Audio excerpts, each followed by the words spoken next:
We are doing a dosing problem. In this problem, we're asked to calculate amoxicillin.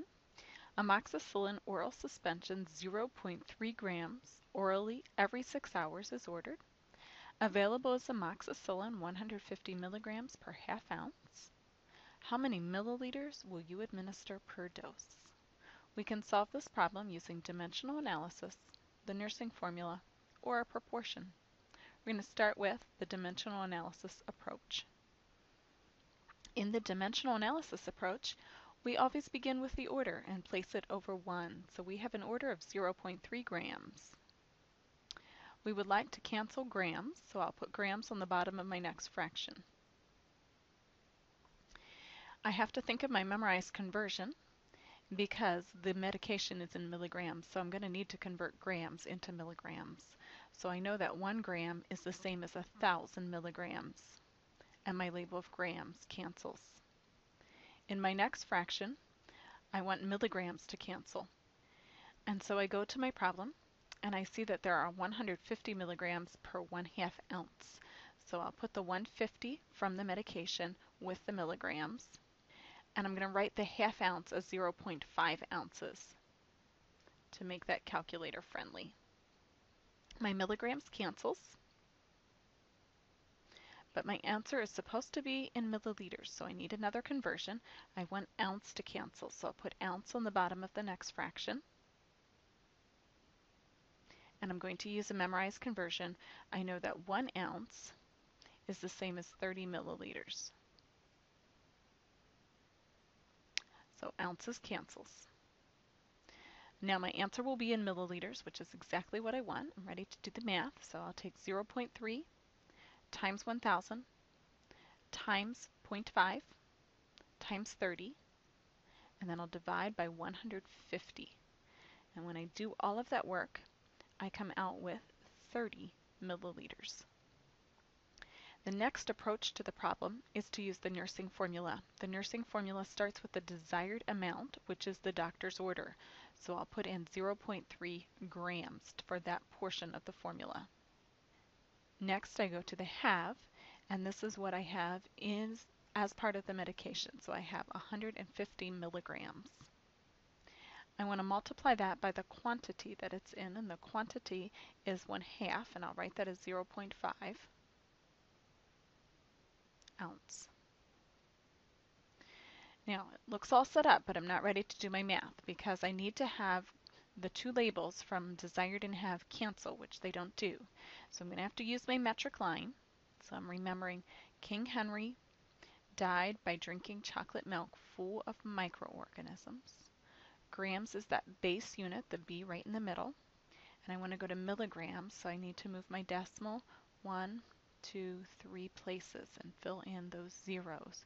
So I'll rewrite the desired amount as 300 milligrams. Now the labels from desired and have cancel, so that part is taken care of. The next label I need to look at is that label on quantity. My quantity is in ounces, but I'm supposed to figure out milliliters. So I have to convert these ounces into milliliters. My memorized conversion is that 1 ounce is 30 milliliters. So in this problem where I have 0.5 or a half ounce, I would have half as much. So I would have as my quantity, instead of a half ounce, in milliliters, that would be half of 30, which is 15 milliliters. Now all my labels are doing the right thing.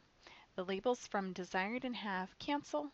The label on the quantity is milliliters, which is what I want my answer, so I'm ready to do the math. So 300 divided by 150 times 15, and the answer to that is 30 milliliters. My final approach is to use a proportion, which is based on equal fractions. My first fraction, I start with what the doctor orders, so 0.3 grams.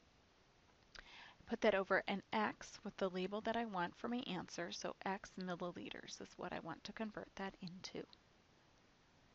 I use my dosage strength for this next fraction, and so I have 150 milligrams, and that is per 1/2 ounce, and I'm going to use the decimal, so 0.5 ounces. Now, when I look at this, it is not really a proportion at all, because in a proportion I have to have equal fractions. That's this equal sign in the middle, and my fractions do not match label-wise. So I need to take care of all the details. On the top, I need to have milligrams so that these match. So I'm going to use King Henry, died by drinking chocolate milk full of microorganisms. Grams is that base right in the middle. When I go to milligrams, so I'm going to have to move my decimal 3 places.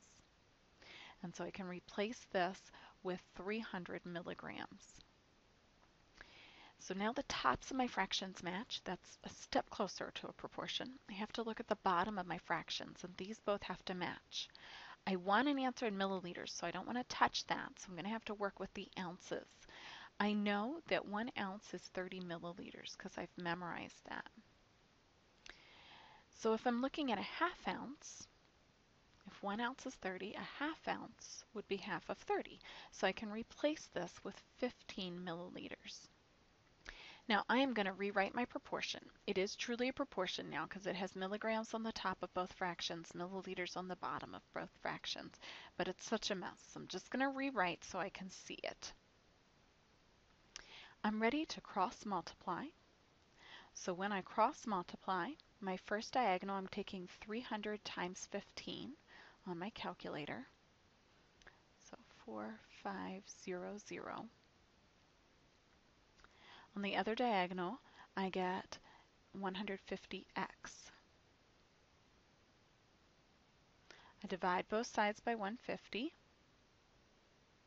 and I get x is equal to 30 milliliters.